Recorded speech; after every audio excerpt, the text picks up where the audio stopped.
বিজেপির এখনো এত দুর্দিন আসেনি যে অভিষেক বন্দ্যোপাধ্যায়কে জয়েন করানোর জন্য বাজারে রটনা করতে হবে। ভাই চলে গেছে, দিদিভাইও যাবে। তৃণমূল শেষ, তৃণমূল হারতে চলেছে। এই সরকার 2026 পর্যন্ত থাকবে না।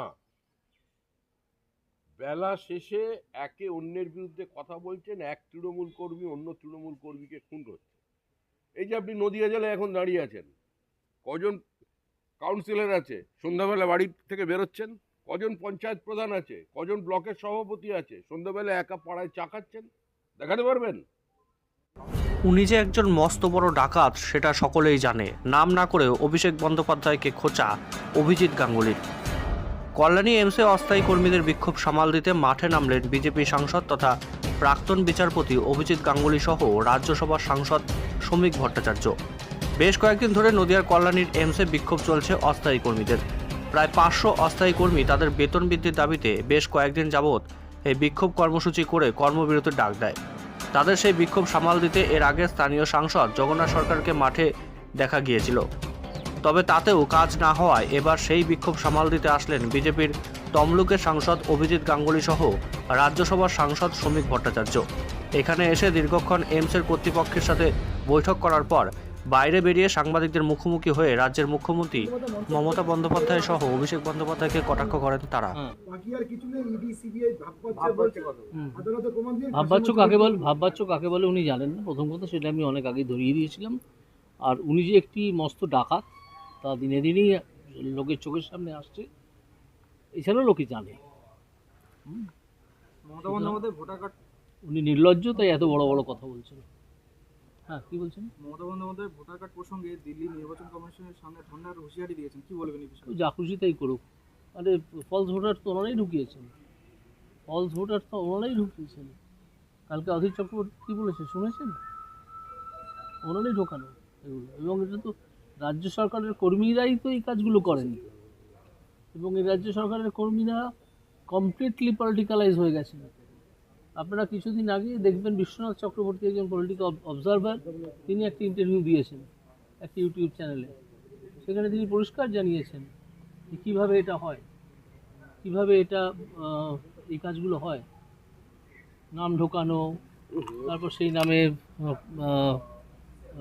ছবি লাগানো, এইসবগুলো, এইসব ব্যাপার সব বলে দিয়েছেন। খেলা হবে বলেছে আমার মমতা। কে বলেছে? মুখ্যমন্ত্রী তিনি বলেছেন আবার খেলা হবে, কি বলবেন? হবে, খেলা হবে, খেলা হচ্ছে তো 2026-এ। হ্যাঁ, খেলা তো হবে, নিশ্চয়ই খেলা হবে। অভিষেক বন্দ্যোপাধ্যায় এখানে আরো একটা যেটা বিষয় রেখেছে সেটা বলেছেন, যদি প্রমাণ থাকে প্রমাণ দিন, কিছু করতে হবে না, ডাকতে হবে না, চাকরির জন্য কিছু করতে হবে না, ফাঁসির মঞ্চে আবার যাবো। এই যে বারবার ফাঁসির মঞ্চ তৈরি করে দিন, ফাঁসির মঞ্চকে বাঁচিয়ে দিন, এইটা দিয়ে কি বোঝাতে চাইছেন? ফাঁসির মঞ্চ মানে উনি ফাঁসি দিয়ে পালাতে চাইছেন। আসলে ফাঁসির ব্যাপার নয় এটা। এগুলো প্রমাণ হলে যে শাস্তি হওয়া উচিত সেটা ইন্ডিয়ান পেনাল কোডে নেই, সেই জন্য আমি বলতে পারছি না। যদি থাকতো তাহলে বলতাম। কংগ্রেস বেইমানি না করলে 2001 সালেই ক্ষমতায় আসতো তৃণমূল, কি বলবেন এই বিষয়ে? কে বলছে এটা? মমতা বন্দ্যোপাধ্যায় বলেছেন কংগ্রেস বেইমানি না করলে, উনি এখন 25 বা 24 বছর বাদে বেইমান খুঁজে পাচ্ছেন। ওনারা বলেছেন বলতে দিয়ে এরকম অনেক কথা উনি বলতে পারেন, এতে কিছু মানুষের আদালতে মমতা বন্দ্যোপাধ্যায়ের বিচার হয়ে গেছে। মানুষ তৃণমূলকে চিনেছে, মানুষ তৃণমূলকে এখন ফেলেছে। সুতরাং এ ধরনের বক্তব্য শুনে পশ্চিমবঙ্গের মানুষ অভ্যস্ত আছেন। এখনো পর্যন্ত এ রাজ্যবাসীর আস্থা আছে সিবিআই এর ওপরে। মুখ্যমন্ত্রী এ সমস্ত কথা সাংবাদিকদের না বলে, বিজেপির উদ্দেশ্যে না বলে, গত 2 বছরে যে তৃণমূল কংগ্রেস কর্মীরা খুন হয়েছেন তাদের পরিবারের লোকজনকে গিয়ে বলুন। তৃণমূল জায়গায় জায়গায় তৃণমূলকে খুন করছে, আর তাদের পরিবার দাবি করছে যে সিবিআই তদন্ত চাই, কারণ মুখ্যমন্ত্রীর পুলিশ সিআইডির ওপরে তৃণমূল কংগ্রেসের পরিবারেরই কোনো আস্থা নেই। অভিষেক বন্দ্যোপাধ্যায়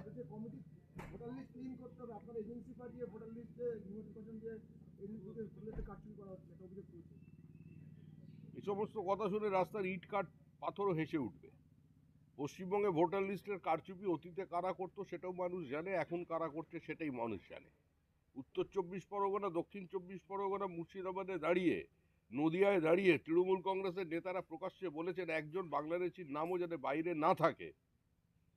যারা রোহিঙ্গাদের নিয়ে আসছে পশ্চিমবঙ্গে, ভারতবর্ষের যেখানে বিদেশি নাগরিক হিসেবে বাঙালি ধরা পড়ছে, প্রত্যেকের কাছ থেকেই যে কার্ড উদ্ধার হচ্ছে, সেগুলো তৈরি হচ্ছে পশ্চিমবঙ্গে।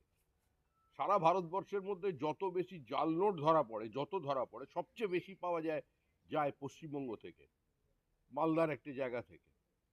সবচেয়ে বেশি জাল আধার কার্ড তৈরি হয় পশ্চিমবঙ্গে, সারা ভারতবর্ষেই তৈরি হয়। জাল কাগজ যে অন্য রাজ্যে তৈরি হয় না এরকম কথা কেউ বলবে না, কিন্তু সবচেয়ে এক্ষেত্রে এগিয়ে যে আছে সেটা হচ্ছে এগিয়ে বাংলা। অভিষেক বন্দ্যোপাধ্যায় বলছেন বিজেপি থেকে রটানো হয়েছিল, সেই বিজেপিতে জয়েন করবে, অথচ অভিষেক বন্দ্যোপাধ্যায় বলছে বিজেপির এখনো এত দুর্দিন আসেনি যে অভিষেক বন্দ্যোপাধ্যায় কে জয়েন করানোর জন্য বাজারে রটনা করতে হবে। অভিষেক মানুষ বিজেপির সঙ্গে আছে। মানুষের জীবনের প্রত্যেকটা তাপ উত্তাপ উত্থান পতনকে দেশের প্রধানমন্ত্রী নরেন্দ্র দামোদর দাস মোদী নেতৃত্বে বিজেপি তার কর্মসূচি নিয়ে দেহ মন দিয়ে স্পর্শ করেছে, আর মানুষ তার উত্তর দিয়েছে।